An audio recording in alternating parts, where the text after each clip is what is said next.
5, 4, 3, 2, 1. Assalamualaikum warahmatullahi wabarakatuh. Perkenalkan nama saya Joni Haryadi, saya dari kelompok 5 dengan materi desain dan implementasi game edukasi pada mata kuliah pemrograman komputer pembelajaran. Dosen pengampu adalah Profesor Dr. Heri Sujaini, STMT. Pada kali ini saya akan menjelaskan tentang pengembangan game edukasi. Nah, saya bergabung kelompok 5 dengan beranggotakan Ibu Ari Kriswinarti, Ibu Dwi Ria Iftidisma, Ibu Mary, dan Bapak Nuri Simarona. Nah, yang pertama, pengembangan game edukasi. Pengembangan game edukasi adalah salah satu bidang yang semakin mendapat perhatian dalam dunia pendidikan. Game edukasi sendiri berpotensi besar untuk meningkatkan efektivitas pembelajaran dengan cara yang menarik dan interaktif. Nah, di dalam sini ada 3 langkah kunci dalam pengembangan game edukasi yang harus kita perhatikan, yaitu perencanaan, implementasi, dan pengujian serta penyesuaian.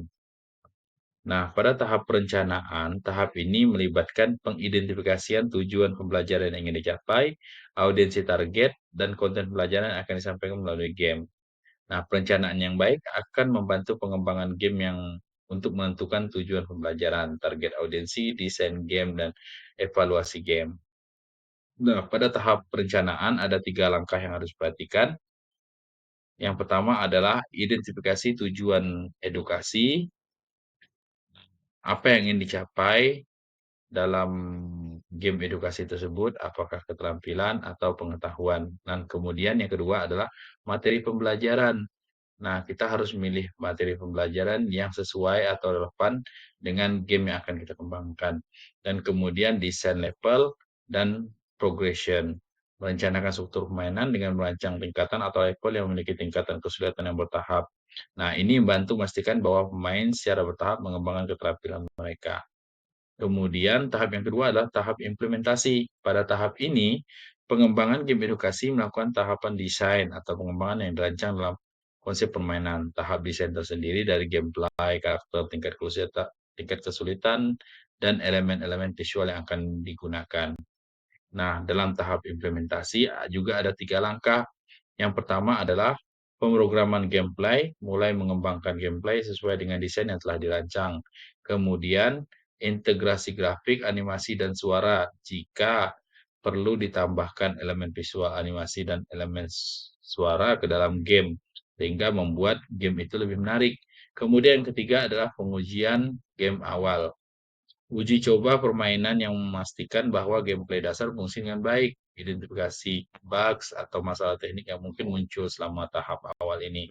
Nah, yang terakhir adalah tahap pengujian dan penyesuaian. Setelah game selesai dikembangkan, penting untuk menguji game secara menyeluruh dengan audiens target, serta melakukan evaluasi yang dapat dilakukan melalui tes, kuesioner, atau pengamatan langsung untuk memastikan bahwa game memenuhi tujuan pendidikan dan memberikan pengalaman pelajar yang baik. Nah, pada tahap terakhir ini juga ada 3 langkah.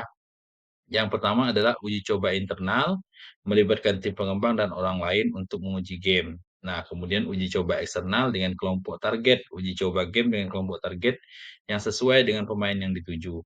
Kemudian yang terakhir adalah melakukan analisis umpan balik dan penyesuaian. Gunakan umpan balik dari uji coba eksternal untuk melakukan penyesuaian dalam gameplay, kesulitan atau elemen pembelajaran yang mungkin perlu ditingkatkan. Nah, cukup itu saja yang dapat saya sampaikan. Untuk materi selanjutnya akan kita lihat pada video yang berikutnya. Terima kasih. Wassalamualaikum warahmatullahi wabarakatuh.